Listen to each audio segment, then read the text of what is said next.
your name? My name is Stephanie Marrero. Okay. I'm here representing myself as a sovereign entity and Native American. Oh, Stephanie, I have you right here. I'm also a core team member at Denver Homosexual. Thank you. I'm using my time here to remind the room of the right to pursue happiness. That's something that shouldn't be up for debate. And I think that the right to rest should go without saying. It should be common sense, but I guess it's not, because we're spending this beautiful day here in this room defending what should be a basic civil liberty and right. During my experience with homelessness this winter, I spent a lot of time in pursuit of a place to exist without discrimination, in pursuit of a place to escape the cold winter nights, and a lot of time in pursuit of a place to use the bathroom without having to pay.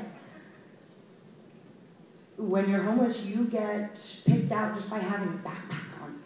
I walk around with my backpack and my guitar. You have all your belongings on you at all times.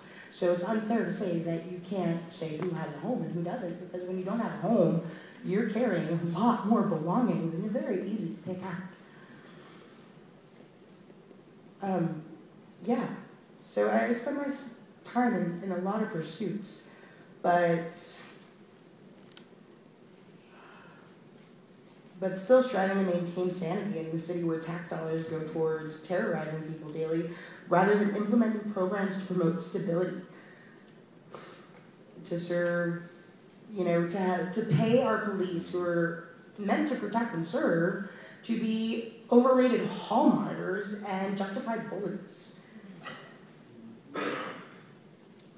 Rather than providing housing that's actually affordable, based not on an unfair market standard, but actually based on the average disability benefits or minimum wage.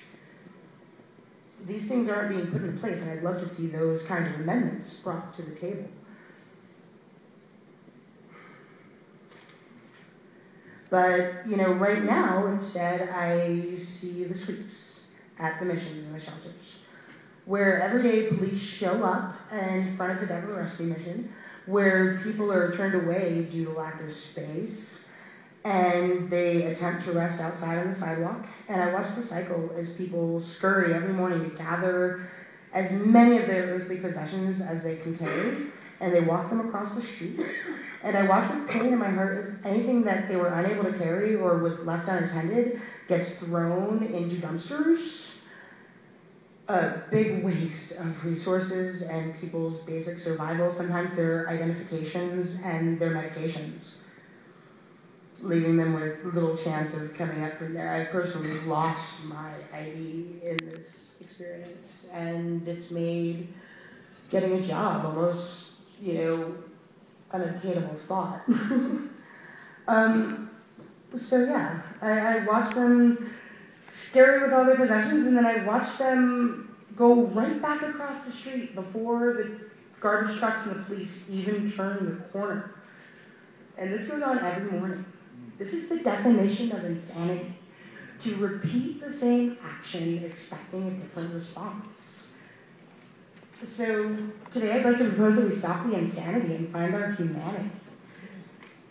Because regardless of our tax bracket or what the balance of our bank account is, we are all human. And I'd like to believe that we all want and deserve the same basic things: to live with dignity, to exist without fear of being targeted for discrimination and harassment.